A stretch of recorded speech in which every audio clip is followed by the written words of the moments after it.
আমি ফেসবুকে একজন হুজুরকে বলতে শুনেছি খাসি খাওয়া নাকি হারাম। শোনার পর থেকে আমার মনের মাঝে সন্দেহ ঢুকে গেছে। পরে ইসলাম কি বলেন? কসাইকে কোরবানির মাংস থেকে পারিশ্রমিক দেওয়া রেওয়াজ আছে, আবার অনেক জায়গায় চামড়া বিক্রির টাকা থেকে জবাই করা হুজুরের পারিশ্রমিক দেওয়া হয়।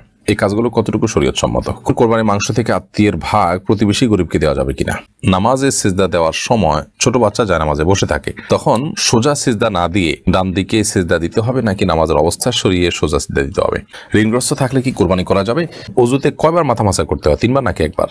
কতটুকু পরিমাণ সম্পদ থাকলে কোরবানি ফরজ হবে? কোরবানির গরু এবং ছাগলের বয়স কত হতে হবে? হারাম উপার্জনকারীদের সাথে মিলে কোরবানি করলে কি কোরবানি শুদ্ধ হবে? আমার কিছু ঋণ আছে, তা ঈদের পর দিয়ে দিব, তাহলে আমার কোরবানি কবুল হবে কিনা?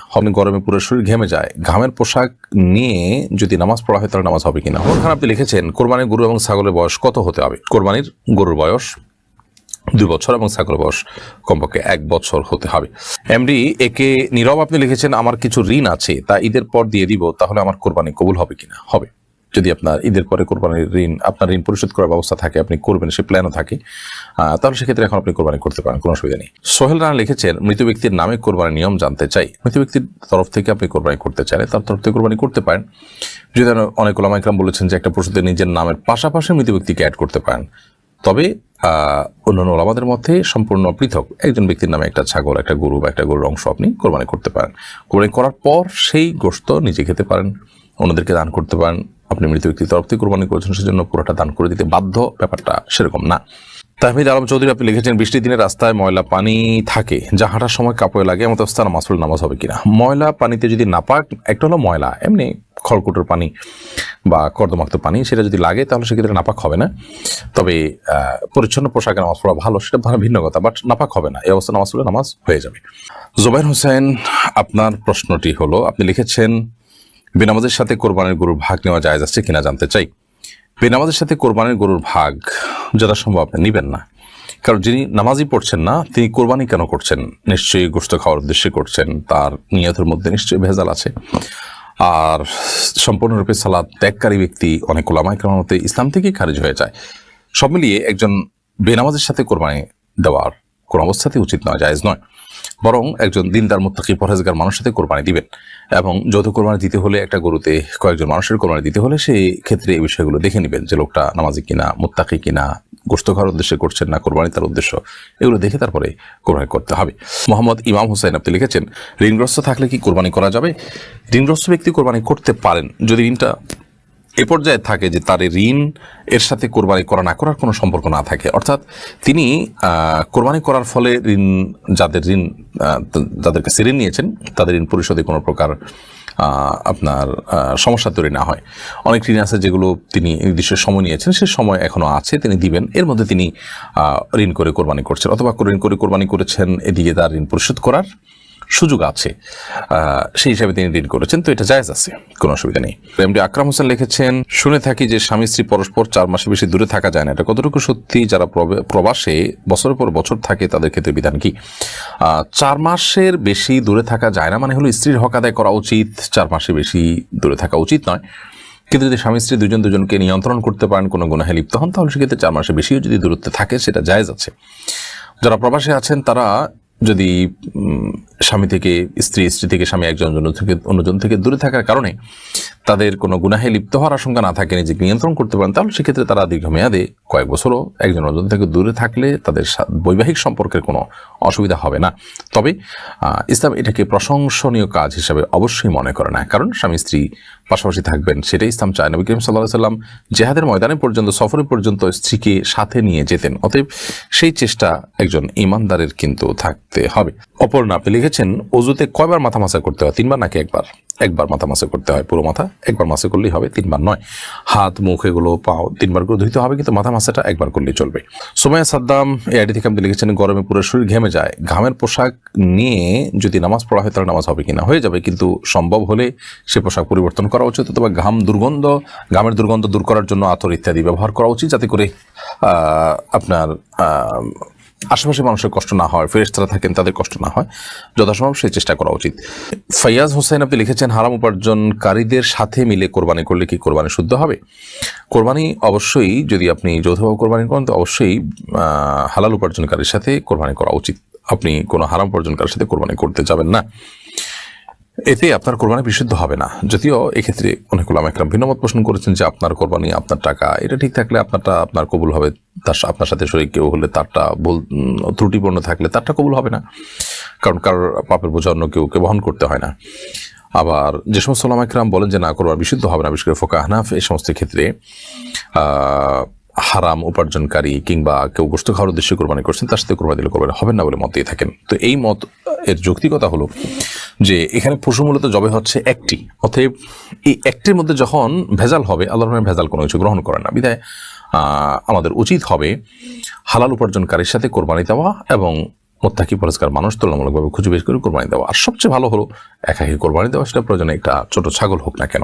হারিল সাবরিনা খান অর্ণবী এই আইডি থেকে আপনি লিখেছেন, কতটুকু পরিমাণ সম্পদ থাকলে কোরবানি ফরজ হবে? কোরবানি ফরজ নয়, কোরবানি অনেক উলামার মধ্যে সুন্নতে মুআক্কাদা, তবে ফুকাহা হানাফির মতে ওয়াজিব।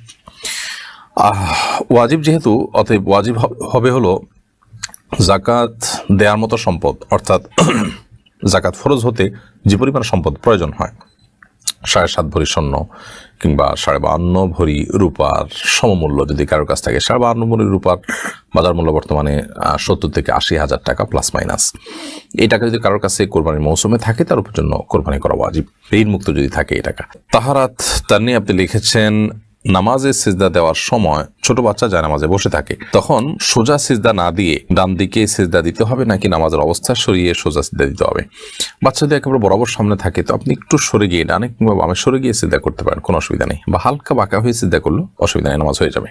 সিগমা জাহান লিখেছেন, কোরবানির মাংস থেকে আত্মীয়ের ভাগ প্রতিবেশী গরিবকে দেওয়া যাবে কিনা? দেওয়া যাবে, আত্মীয়র ভাগ আত্মীয়কেই দিতে হবে। আত্মীয়র ভাগ বলতে কোনো কথা নেই, আপনি গরিব দুঃখীকে দিবেন, আত্মীয় স্বজন পাড়া প্রতিবেশী সবাইকে মিলে দিবেন। অতএব এখানে প্রতিবেশী আত্মীয় সবার জন্য একই ভাগ, অতএব আত্মীয়কে না দিয়ে প্রতিবেশীকে বেশি দিলেন বা প্রতিবেশীকে না দিয়ে আত্মীয়কে বেশি দিলেন, কোনো অসুবিধা নেই এর কারণে।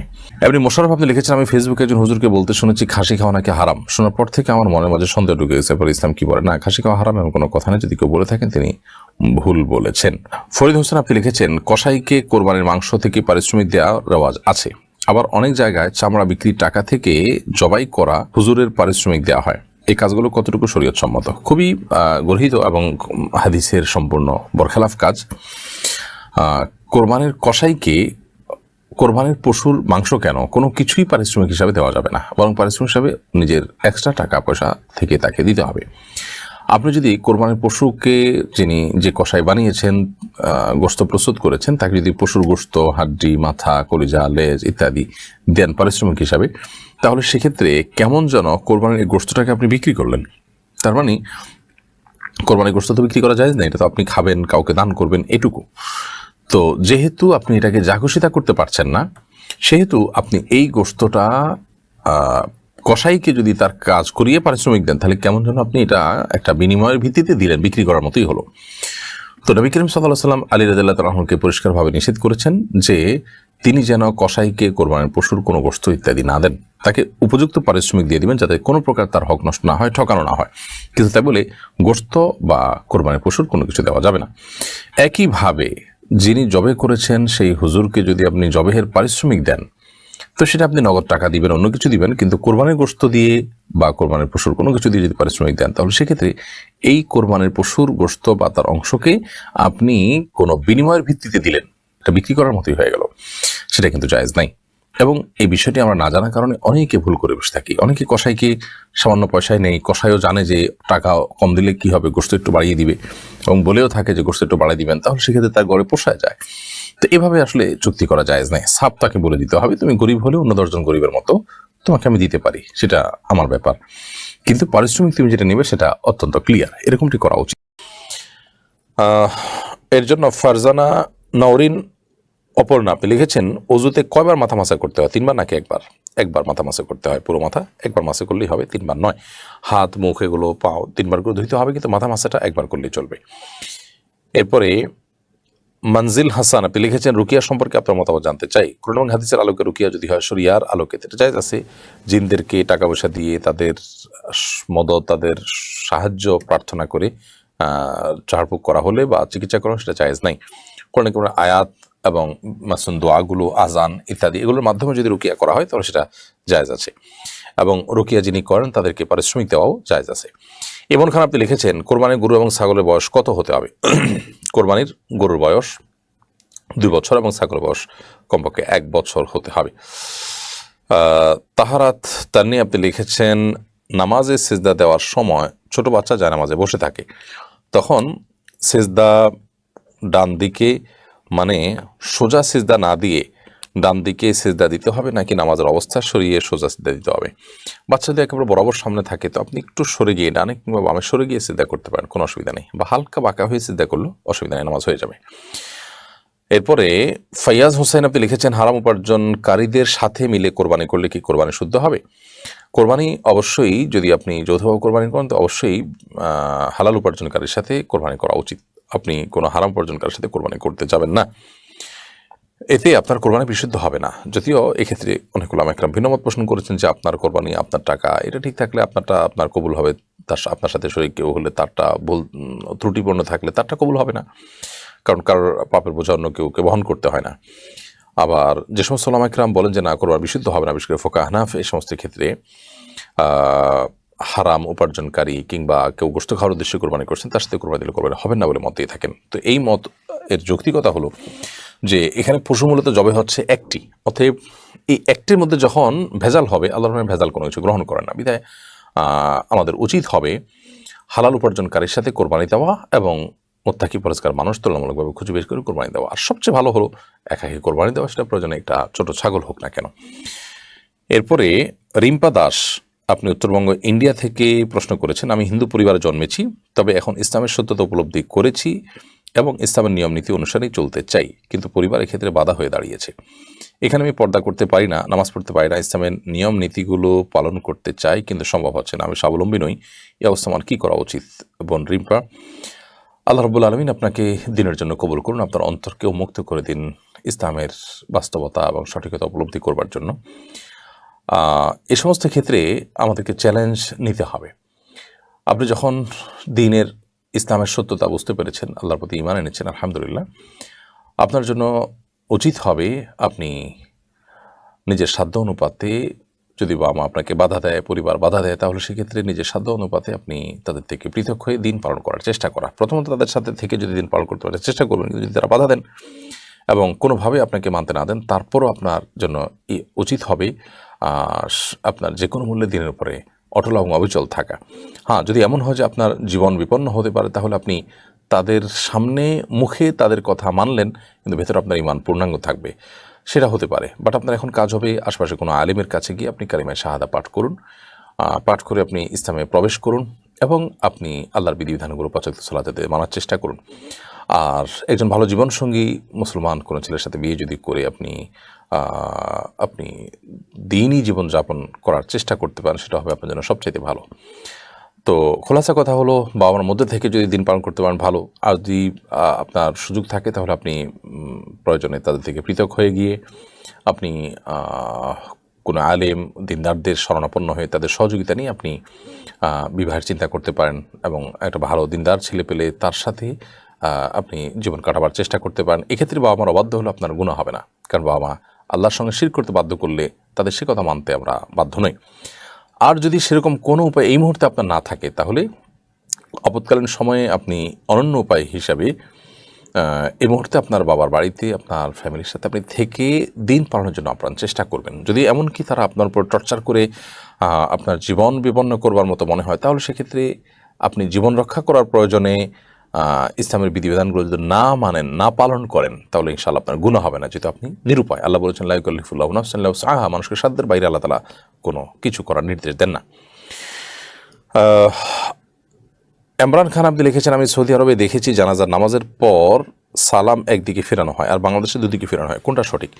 দুদিকে ফেরানোর কথাটা বিশুদ্ধ হাদিস দ্বারা প্রমাণিত, অতএব বাংলাদেশে যে দুদিকে সালাম ফেরানো হয় এটি সহিহ হাদিস দ্বারা সাবিত। একদিকে সালাম ফেরানোর কথাও কোনো কোনো হাদিস আছে, বরং আমার কাছে দুই দিকে সালাম ফেরানোর দলিলটা অধিকতর শক্তিশালী মনে হয়, কিন্তু একদিকে সালাম ফেরানোর কথাটাও বিশুদ্ধ হাদিস দ্বারা প্রমাণিত, অতএব কোনোটিকেই ডিসকারেজ করার সুযোগ এক্ষেত্রে নেই। আবু সাইদ মোল্লা আপনি লিখেছেন, কেন কোনো সুদখোর দাওয়াত দিলে খাওয়া কি জায়েজ হবে? কোনো সুদখোর যদি আপনাকে দাওয়াত দেন, তাহলে সেক্ষেত্রে সেই সুদখোরের দাওয়াত তার যদি অন্য কোনো উপার্জন না থাকে, তাহলে আপনার যেটা খাওয়া জায়েজ হবে না। আপনি জানেন সে সুদেই উপার্জন করে তার এই খাবার আয়োজন করে থাকে। আর যদি হালাল হারাম মিশ্র থাকে তাহলে সেক্ষেত্রে খেতে পারেন, তারপরে অ্যাভয়েড করতে পারলে ভালো। সোহেল রানা লিখেছেন, মৃত ব্যক্তির নামে কোরবানির নিয়ম জানতে চাই। মৃত ব্যক্তির তরফ থেকে আপনি কোরবানি করতে চাইলে তার তরফ থেকে কোরবানি করতে পারেন। যদি অনেক ওলামা ইকরাম বলেছেন যে একটা পশুতে নিজের নামের পাশাপাশি মৃত ব্যক্তিকে অ্যাড করতে পারেন, তবে অন্যান্য ওলামাদের মধ্যে সম্পূর্ণ পৃথক। একজন ব্যক্তির নামে একটা ছাগল, একটা গরু বা একটা গরুর অংশ আপনি কোরবানি করতে পারেন। কোরবানি করার পর সেই গোশত নিজে খেতে পারেন, অন্যদেরকে দান করতে পারেন। আপনি মৃত ব্যক্তির তরফ থেকে কোরবানি করেছেন, সেজন্য পুরোটা দান করে দিতে বাধ্য, ব্যাপারটা সেরকম না। হাফেজা তাহি আপনি লিখেছেন, পিতা ও মাতার মাঝে মাঝে ঝগড়া হয়, মাতার দোষ বেশি থাকে, মাকে বোঝানোর চেষ্টা করলে অভিশাপ দেয়, এখন করণীয় কি? বুঝাবেন বিনয়ের সাথে, যাতে অভিশাপ না দেয়, তিনি ভুল না বুঝে নরম হয়ে সুন্দর করে বোঝাবার চেষ্টা করবেন। এরপরে যদি তিনি অভিশাপ দেন তাহলে সেক্ষেত্রে সেটা আপনার কোনো ক্ষতি করবে না, এবং এক্ষেত্রে তার মনে কষ্ট হলে আপনি নিজে না বুঝিয়ে অন্য কাউকে দিয়ে বোঝানোর চেষ্টা করবেন। এরপরে হারিল সাবরিনা খান অর্ণবী এই আইডি থেকে আপনি লিখেছেন, কতটুকু পরিমাণ সম্পদ থাকলে কোরবানি ফরজ হবে? কোরবানি ফরজ নয়, কোরবানি অনেক উলামার মধ্যে সুন্নাতে মুআক্কাদা, তবে ফুকাহা হানাফির মতে ওয়াজিব। ওয়াজিব যেহেতু, অতএব ওয়াজিব হবে হলো জাকাত দেওয়ার মতো সম্পদ, অর্থাৎ জাকাত ফরজ হতে যে পরিমাণ সম্পদ প্রয়োজন হয়, 7.5 ভরি স্বর্ণ কিংবা 52 ভরি রূপার সমমূল্য যদি কারোর কাছ থাকে, 52 ভরি রূপার বাজার মূল্য বর্তমানে 70 থেকে 80 হাজার টাকা প্লাস মাইনাস। এই টাকা যদি কারোর কাছে কোরবানির মৌসুমে থাকে, তার উপর জন্য কোরবানি করা ওয়াজিব, ঋণ মুক্ত যদি থাকে এই টাকা। এমডি আকরাম হোসেন লিখেছেন, শুনে থাকি যে স্বামী স্ত্রী পরস্পর 4 মাসের বেশি দূরে থাকা যায় না, এটা কতটুকু সত্যি? এটার উত্তর আমরা একটু আগেই দিয়ে শেষ করেছি। এরপরে বিলকিস বেগম আপনি লিখেছেন, আমার কোমরে অপারেশন আছে, আমি দাঁড়িয়ে নামাজ পড়ি, সেজদা দিয়ে চেয়ারে বসে, আমার নামাজ কি হবে? যদি আপনার কোমরে অপারেশনের কারণে রুকু সেজদা আপনি স্বাভাবিকভাবে করতে অপারগ হন এবং সেটা করতে গেলে আপনার অবর্ণাতীত কষ্ট হয়, তাহলে সেক্ষেত্রে আপনার জন্য এরকম নামাজ পড়া জায়েজ আছে, কোনো অসুবিধা নেই। ওমর ফারুক লিখেছেন, মৃত ব্যক্তির জন্য কোন কোন সাদকা জারিয়া করলে মৃত ব্যক্তির অধিক উপকৃত হবেন? যেই সাদকা জারিয়ার উপকারিতা যত ব্যাপক হবে, সেটার মাধ্যমে তত বেশি সওয়াব পাবেন। এজন্য বিভিন্ন আইটেমের সাদকা জারিয়া করা যেতে পারে, যেমন আপনি বৃক্ষরোপণ করলেন, কোনো গরিবকে এমন কিছু দিয়ে দিলেন যেটার উপকারিতা সে দীর্ঘমেয়াদে ভোগ করতে থাকবে, আপনি এমন কোনো খাতে দান করলেন যেটা দীর্ঘমেয়াদে সেটার উপকারিতা থাকবে, যেমন মসজিদ করে দিলেন, মাদ্রাসা করে দিলেন, এরকম বিভিন্নভাবে। আপনি কোনো কোরআন কিনে দিলেন, কাউকে বই কিনে দিলেন, সে বই যতদিন পড়বে তার সবার একটা অংশ ভাগ আপনি পেতে থাকবেন ইনশাআল্লাহ তাআলা। এমনি মোশাররফ আপনি লিখেছেন, আমি ফেসবুকে একজন হুজুরকে বলতে শুনেছি খাসি খাওয়া নাকি হারাম। শোনার পর থেকে আমার মনের মাঝে সন্দেহ ঢুকে গেছে, পরে ইসলাম কি বলে? না, খাসি খাওয়া হারাম এমন কোনো কথা নেই, যদি কেউ বলে থাকেন তিনি ভুল বলেছেন। এমনি শাহিন আলম লিখেছেন, অন্যের গাছের ফল কুড়িয়ে খেলে কি গুনাহ হবে? যদি ফল পড়ে থাকে, এটা নিয়ে যে গাছের মালিকের তেমন কোনো দাবি আছে বলে মনে হয় না, তাহলে ওটা খেলে কোনো অসুবিধা নেই। বিশেষ করে নিচে পড়ে গেছে এবং এটা ওপেন, তাহলে সেক্ষেত্রে সেটা আপনি নিতে পারেন। মাসুদুল ইসলাম আপনি লিখেছেন, আমি চাকরির জন্য আল্লাহ পাকের ইবাদতে নিয়মিত হতে পারছি না, এক্ষেত্রে চাকরি ছেড়ে দিয়ে কি ব্যবসা করে জীবনযাপন করবো নাকি চাকরি অব্যাহত রাখবো? যদি চাকরিতে আপনার অসুবিধা হয়, তাহলে অবশ্যই আপনি ব্যবসার দিকে যাওয়ার সুযোগ থাকলে ব্যবসা করবেন। তাছাড়া ইসলাম চাকরির তুলনায় ব্যবসাকে বেশি উৎসাহিত করেছে। নিপা আক্তার লিখেছেন, আমাদের এলাকার সবাই বলে কেউ মারা গেলে নাকি মৃত ব্যক্তির বয়স্কদের গোসল করাতে হয়, মৃত ব্যক্তিকে বয়স্কদের গোসল করাতে হয়, অন্যরা নাকি তা করতে পারে না, কতটুকু সত্য? না, এরকম কোনো কথা নেই। মৃত ব্যক্তির গোসল তরুণরা করাতে পারে, বয়স্করা করতে পারে, যে কেউ করতে পারে। জান্নাতুন নাহার লিখেছেন, আমি বিয়ে করতে চাই দিনদার ছেলেকে, কিন্তু আমার বাবা মা চাকরি দেখে ছেলে বিচার করে, এর সমাধান কি? জান্নাতুন নাহার, আপনি যে দিনদারিতাকে অগ্রাধিকার দিতে চান, আপনার বাবা মা যদি দিনদারিতাকে অগ্রাধিকার না দেয়, তাহলে সেক্ষেত্রে তাদের কথা আপনি মানতে বাধ্য নন। তবে তারা যদি দিনদার প্লাস স্বাবলম্বী ছেলে চান, তাহলে সেই চাওয়াটা তাদের অন্যায় নয়, আপনি সেটাকে সমন্বয় করতে পারলে করবেন। আর যদি না করতে পারেন, তাহলে সেক্ষেত্রে তারা দিনদার হোক বা না হোক, চাকরি বাকরি এবং পয়সা কড়ি চায়, এরকম যদি দেখে আপনার বাবা মা, তাহলে সেক্ষেত্রে আপনি তাদের কথা না মেনে দিনদারিতাকে অগ্রাধিকার দিবেন, কিন্তু বাবা মাকে কনভিন্স করবেন যাতে তারাও যথাসম্ভব আপনার উপর সন্তুষ্ট থাকে। যদি অনেক বাপ মা আছেন যে বলেন না, আমি মানে ইসলামকে তারা পছন্দই করে না, তাহলে সেক্ষেত্রে তাদের অভিভাবকত্ব করার অধিকারই থাকে না। সেক্ষেত্রে আপনি এলাকার কোনো আলেমকে, কোনো ইমামকে, কোনো কাজীকে বা কোনো দায়িত্বশীল ব্যক্তিকে আপনি অভিভাবক বানিয়ে বিয়ের উদ্যোগ নিতে পারেন। কিন্তু এই বিষয়গুলো মূলনীতি শুনে সিদ্ধান্ত না নিয়ে নিজের পুরো বিষয়টাকে কোনো আলেমের সাথে দেখা করে জানিয়ে তারপরে সিদ্ধান্ত নিতে পারলে সেটা সবচেয়ে প্রপার হবে ইনশাআল্লাহ তাআলা। এমনি পলাশ লিখেছেন, স্ত্রী যদি সংসারের চাহিদা পূরণের জন্য স্বামীকে প্রবাসে যেতে বাধ্য করে আর স্বামী প্রবাসে থাকা অবস্থায় স্ত্রী অন্য কারোর সাথে পরকীয়ায় লিপ্ত হয়, এজন্য কি স্বামী দায়ী হবে? দেখুন, স্বামীকে যদি স্ত্রী প্রবাসে যেতে বাধ্য করেন আর স্বামীর অগোচরে স্ত্রী গুনাহে লিপ্ত হন, তাহলে সেক্ষেত্রে অবশ্যই মূল দায়টা এখানে স্ত্রীর, কিন্তু স্বামীও তার দায় এড়াতে পারেন না। স্ত্রীর কথায় তিনি কিভাবে বাধ্য হন? তিনি হালাল উপার্জন করে দেশে থাকার চেষ্টা করবেন তার স্ত্রীর চরিত্র রক্ষা করার প্রয়োজনে। কিন্তু এখানে যে প্রশ্ন করেছেন, এই প্রশ্নে দায়টা বেশিরভাগই স্ত্রীর, কিন্তু স্বামীও দায় পুরোপুরি এড়াতে পারেন না। কারণ আপনি বিয়ে করার পর স্ত্রীর জৈবিক চাহিদা পূরণ করা এটা স্ত্রীর হক এবং তার প্রাপ্য অধিকার, সে অধিকার আপনি আদায় করতে হবে। হাবিবুর রহমান আপনি লিখেছেন, বর্তমান আর্থসামাজিক অবস্থায় দেনমোহর সর্বনিম্ন কত টাকা হতে পারে? এটা বলা কঠিন, এটা তো আসলে প্রত্যেকের অবস্থার উপর নির্ভর করে। একজনের সর্বনিম্ন মোহর একরকম হবে, আরেকজনের অন্যরকম হবে। শরীয়ত এটার জন্য কোনো ঠিক করে দেয়নি যে সবার জন্য এরকম এর নিচে হবে না। তবে হ্যাঁ, ফুকাহ হানাফের মতে 10 দেরহামের সমমূল্য যা দাঁড়ায় এর নিচে মোহর হতে পারে না।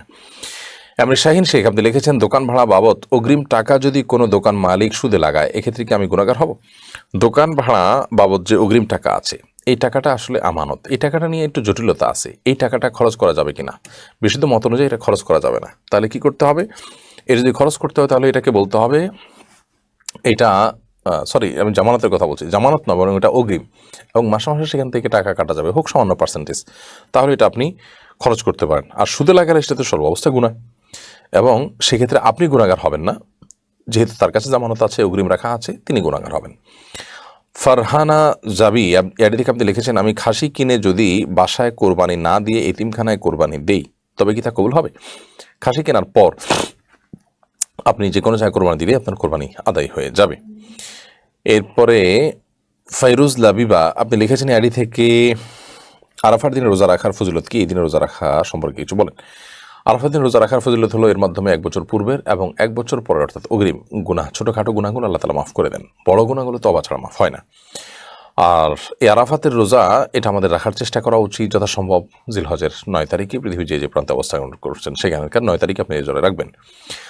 রোকেয়া শাফিন কুমু এআইডি থেকে আপনি লিখেছেন, দীর্ঘমেয়াদী মানসিক চাপ ও অসুখে পড়ে মা বাবার সাথে অনেকবার অন্যায় আচরণ করে ফেলেছি, তাদের কাছে অনেকবার মাপ চেয়েছি, তারা মাফও করে দিয়েছেন, আমাকে কি কাফারা বা সাদকা দিতে হবে? আপনি মনসান্ত্বনার জন্য কিছু যে কোনো অ্যানি অ্যামাউন্ট আপনি দান সাদকা করে দিতে পারেন। আর বাবা মার প্রতি আপনার যে অন্যায় আচরণ হয়েছে সেজন্য আপনি পরবর্তীতে আর যেন এটা রিপিট না হয় সেদিকটা খেয়াল রাখবেন, এবং বিনয় দিয়ে, নম্রতা দিয়ে, শ্রদ্ধা দিয়ে আগেরটার ক্ষতিপূরণ করে দেওয়ার চেষ্টা করবেন। এমনি আরাফাত আল জোবায়ের আপনি লিখেছেন, আমি একটি চাকরি করি যেখানে হাফ প্যান্ট পরতে হয়, যদি দাড়ি কাটতে হয়, অনেক সময় মিথ্যা বলতে হয়, নামাজ পড়ার সময় পাওয়া যায় না, মতো অবস্থায় চাকরি করা কি জায়েজ হবে? মোটেই জায়েজ হতে পারে না। যেখানে এতগুলো গুণ আপনাকে করতে হয়, ইসলামের ফরজ বিধান, সবচেয়ে গুরুত্বপূর্ণ বিধান নামাজ পড়তে দেয় না যেখানে, বা নামাজ পড়তে অসুবিধা হয় যেখানে, সেখানে আপনার চাকরি করার কোনো সুযোগ নেই। আপনি বেঁচে থাকার তাগিদে অন্য যে কোনো উপার্জন আপনি এর পথ আপনি খুঁজে বের করবেন। এমনি ফয়সাল আহমদ আপনি লিখেছেন, আমার বয়স 18, আমি কি আমার বাবার কোনো গরু আমি নিজে জবাই দিতে পারবো? কারণ আমার বাবা দেশে বাইরে থাকেন। দিতে পারেন, সমস্যা নেই। জবাই দেওয়ার সাথে কোনো বয়সের সম্পর্ক নেই, আপনি শর্ত পূরণ করে জবাই দিলে ইনশাআল্লাহ বিদিনা জবাই হয়ে যাবে। জবাই বিশুদ্ধ হয়, জবাই বুঝতে এরকম হলেই হয়। আর সেখানে 18 বছর আপনি আছেন, অবশ্যই আপনার জবাই করার অধিকার আছে, জায়েজ আছে শরীয়তের দৃষ্টিকোণ থেকে। জাফর খান রাহুল আপনি লিখেছেন, রাগ কমানোর উপায় আছে কিনা? রাগ কমানোর উপায় হলো, যখন রাগ উঠে যে অবস্থা আছেন সে অবস্থাকে পরিবর্তন করে ফেলবেন। বসা থাকলে শুয়ে পড়বেন, বা দাঁড়ানো থাকলে বসে পড়বেন, কোনো একটা জায়গা থাকলে সেখান থেকে বের হয়ে যাবেন। আবার আরেকটা প্রক্রিয়া হলো যে আপনি অজু করে ফেলবেন। অজু করলে রাগ প্রশমিত হয়, শরীরটা ঠান্ডা হয়, শীতল হয়। আর আউযু বিল্লাহি মিনাশ শাইতানির রাজিম পাঠ করবেন, এর মাধ্যমেও রাগ নিয়ন্ত্রণে চলে আসে। সিগমা জাহান লিখেছেন, কোরবানির মাংস থেকে আত্মীয়ের ভাগ প্রতিবেশী গরিবকে দেওয়া যাবে কিনা? দেওয়া যাবে। আত্মীয়ের ভাগ আত্মীয়কেই দিতে হবে। আত্মীয়র ভাগ বলতে কোনো কথা নেই, আপনি গরিব দুঃখীকে দিবেন, আত্মীয় স্বজন পাড়া প্রতিবেশী সবাইকে মিলে দিবেন। অতএব এখানে প্রতিবেশী আত্মীয় সবার জন্য একই ভাগ। অতএব আত্মীয়কে না দিয়ে প্রতিবেশীকে বেশি দিলেন, বা প্রতিবেশীকে না দিয়ে আত্মীয়কে বেশি দিলেন, কোনো অসুবিধা নেই এর কারণে।